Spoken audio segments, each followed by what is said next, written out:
13h30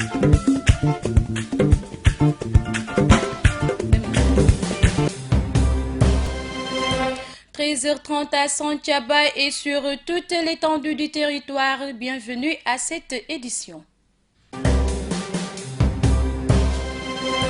Les meilleurs élèves de Ziguinchor sous les projecteurs de la reconnaissance.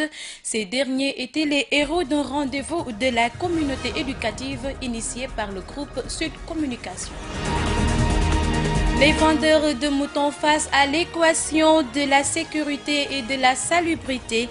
Les pluies battantes notées ces derniers jours à Ziguinchor exposent le forail de Alouar à toute forme de menace. L'actualité internationale et la revue de presse mettront fin à cette édition de développement. Bonjour et bienvenue. Le ministre délégué chargé de la requalification et de la restriction des banlieues est en visite depuis ce matin à Ziguinchor.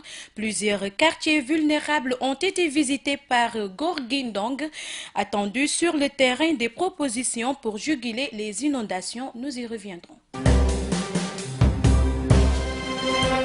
À l'instar des années précédentes, la 4e édition des cracks de l'année a récompensé les meilleurs élèves de Ziguinchor aux examens scolaires. La cérémonie a vu la participation des autorités éducatives et administratives qui ont exhorté les lauréats à maintenir le cap de l'excellence. Mamadou Salim Ndiaye a pris part à la cérémonie. Nous l'écoutons. C'est sous ces applaudissements que ces meilleurs élèves dénommés cracks de l'année ont été récompensés. Classés premiers aux examens du CFE, du BFM et du baccalauréat, ces élèves ont reçu des fournitures scolaires, des ordinateurs entre autres en guise de récompense. L'ensemble de la communauté éducative ainsi que les autorités administratives ont pris part à la cérémonie pour plébisciter les lauréats. Pour atteindre les objectifs de développement que l'État s'est fixés, il faut des jeunes formés et bien formés. Des jeunes qui seront aptes à comprendre les enjeux. Nous sommes dans un monde à compétition ouverte et permanente. Et c'est pourquoi nous nous devons de préparer les jeunes générations qui vont non seulement prendre la relève, mais qui doivent disposer de toutes les aptitudes requises pour faire face à la concurrence. Cette 4e édition avait pour thème la place des collectivités locales dans la fabrication de l'excellence. L'initiateur des cracks de l'année revient sur la pertinence de l'événement. Nous l'avons organisé, cette journée d'excellence des cracks de l'année, d'abord pour primer les meilleurs élèves aux examens scolaires, mais également pour jouer pleinement notre partition dans l'édification de l'excellence dans la région.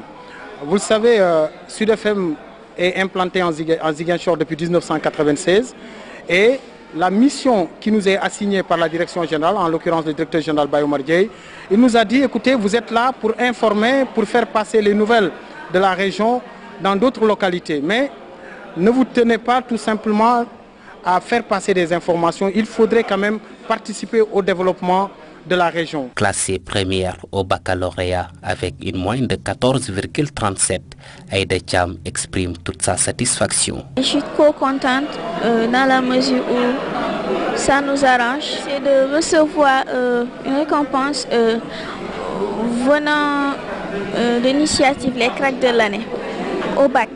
J'ai eu 14,37. C'était pas facile, rien n'est facile. Il a fallu des mois de révision avec acharnement pour quand même pouvoir arriver à ça. On a été trop fatigués quand même. A signaler que cette année, l'IF de Ziguinchor a enregistré des résultats satisfaisants qui ont valu une récompense aux enseignants qui se sont les plus illustrés dans les salles de classe. Nous y restons à l'occasion de la cérémonie de récompense. Babacar Diak, IF de Ziguinchor, a félicité l'ensemble des acteurs éducatifs pour les bonnes performances notées cette année. Il a également exhorté toute communauté éducative à poursuivre les efforts pour une école performante dans le département. Je vous propose de l'écouter toujours au micro de Mamadou Salim Ndiaye. Cette année, l'IF de Ziguinchor a amélioré ses résultats. en passant de 59% l'année dernière à 75% cette année.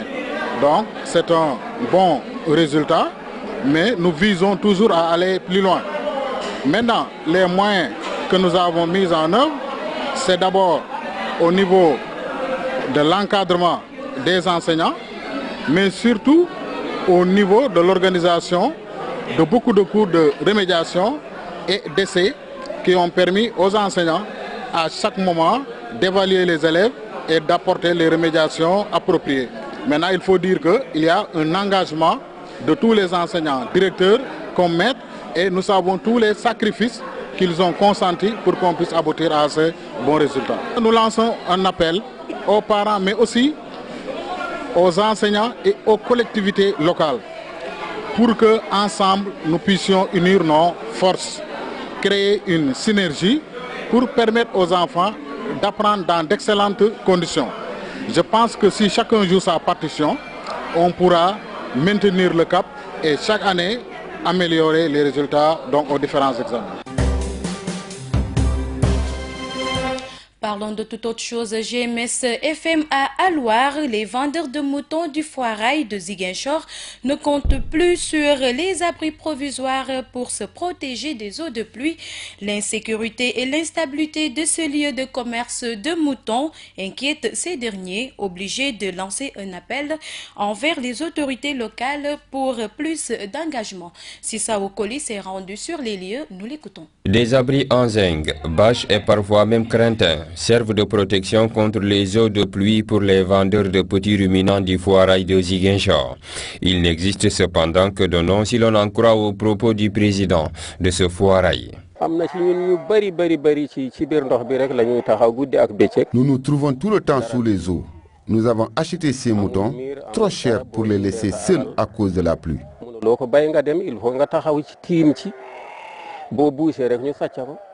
Ces plusieurs centaines de vendeurs de moutons regrettent également leur cohabitation avec les ordures. Il y a trop d'ordures dans ce foirail. C'est une situation que nous déplorons. Des cas de vol sont parfois signalés à cause de l'insécurité que connaît ces lieux de commerce de moutons.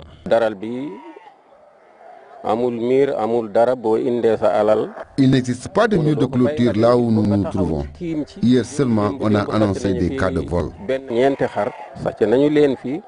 Après avoir salué les efforts des autorités administratives des différentes régions qui ont facilité leur traversée en regagnant cette partie sud du pays, ces vendeurs de moutons invitent celles locales à plus d'engagement, surtout dans le domaine de la sécurité et de l'insalubrité des lieux. Des secteurs qui peuvent se répercuter positivement ou négativement sur les prix des petits ruminants. Nous nous rendons à Bignona où malgré les remous, le championnat navétane se joue sur toute l'étendue du département de Bignona. Cependant, l'insuffisance d'infrastructures demeure une équation dans la commune du Fogny où 4 zones sont obligées d'évoluer pour l'unique terrain municipal. Le pari de terminer les navétanes avant l'ouverture scolaire est cependant menacé, nous dit Lamine Badian. Contrairement à ce qu'on a noté ailleurs, notamment à Ziguinchor, le championnat navétane se déroule plus ou moins bien dans le département de Bignona.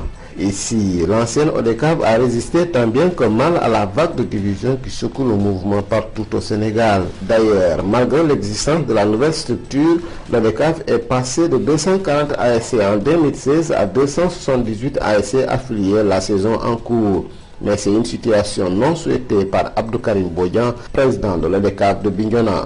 Une situation déplorable pour dire vrai, parce que personnellement je n'ai jamais souhaité que des jeunes se divisent, que le mouvement navétane se divise à ce point. Mais à Bignona, nous pouvons rendre grâce à Dieu. Nous avons presque dépassé très largement le nombre d'ASC réaffiliés. C'est vrai, nous reconnaissons qu'il y a des poches ou des gens qui étaient avec nous, qui se réclament aujourd'hui de l'autre camp, qui essaient de regrouper des ASC pour jouer. Mais nous les tendons toujours la main pour dire l'unité vaut mieux que la division. Et le navétane ne mérite pas ça. Dans la commune de Bignona, la zone 2 avait fait un pas vers la nouvelle structure, mais aux dernières nouvelles, les ASC ont décidé de retourner à l'ODECAV. Le président de cette zone a été auditionné par l'ODECAV et l'on est à l'attente de la décision prise par la structure contre les dirigeants de cette zone. En attendant, le championnat se poursuit, mais dans des conditions difficiles. 4 zones pour le seul terrain municipal, ce qui risque d'avoir des répercussions sur la fin des navétanes et l'année scolaire qui pointe à l'horizon. Mohamed Bassène, président de la zone 2B.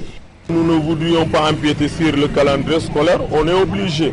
Parce que là où vous devez programmer 3 matchs, vous êtes obligé de faire avec 2 matchs. Oui, la commune est passée à 4 zones. Moi, ma zone, elle est à 7 équipes. La zone 1A, elle a 10 équipes. Et toutes les autres les zones ont 7 équipes. Oui, on joue dans ce stade. Maintenant, chacun a une journée. Moi, je joue aujourd'hui. J'attends encore jusqu'au 27 pour pouvoir jouer. Ouais, c'est un manque de temps crucial.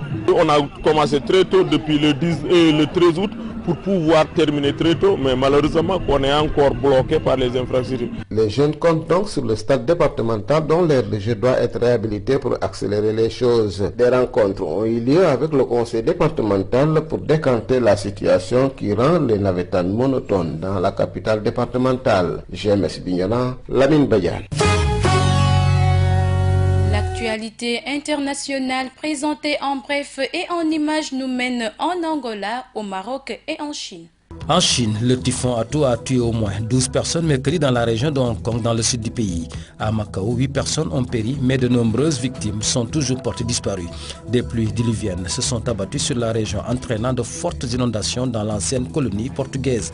Au total, plus de 120 personnes ont été blessées et près de 27 000 habitants ont dû être évacués. Jeudi, le typhon s'est déplacé sur la province voisine de Canton, dans le sud de la Chine, où il a également causé de nombreux dégâts. Près de 2 millions d'habitants ont subi des coupures temporaires d'électricité. Hong Kong et sa région est régulièrement affectée par des typhons, mais il est rare que les tempêtes touchent directement le territoire.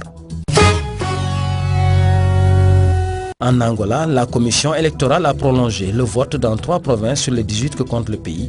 Parmi ces zones figurent les provinces de Bengali et Lundab Norte. Le porte-parole de la commission électorale nationale angolaise a déclaré que l'avion qui transportait le matériel électoral de ces provinces s'est écrasé dans la localité de Moxico. Les bureaux de vote ont fermé à 17h, 18h GMT, après un scrutin qui s'est déroulé dans le calme. Le dépouillement est en cours. Les premiers résultats devraient être annoncés vendredi. Toutefois, l'UNITA a dénoncé des fraudes. Au Maroc, quelques 300 personnes se sont réunies à Casablanca pour dénoncer l'agression sexuelle collective dont a été victime une jeune femme dans un bus de la ville. Au Maroc, le harcèlement des femmes dans l'espace public n'est pas reconnu comme un délit. Diffusée dimanche sur les réseaux sociaux, une vidéo montrait un groupe d'adolescents hilars en train de bousculer violemment une jeune femme en pleurs dans un bus en plein jour, essayant de la déshabiller et touchant ses parties intimes. Les 6 agresseurs, tous des mineurs, ont été arrêtés. Pour cette édition présentée par Eva Sagna, merci à toute l'équipe technique et rédactionnelle de GMS FM, gms.sn. À mes auditeurs de la 89.3 FM, nous vous retrouvons demain, même heure, même fréquence. D'ici là, portez-vous bien, mais restez avec nous car tout se passe ici.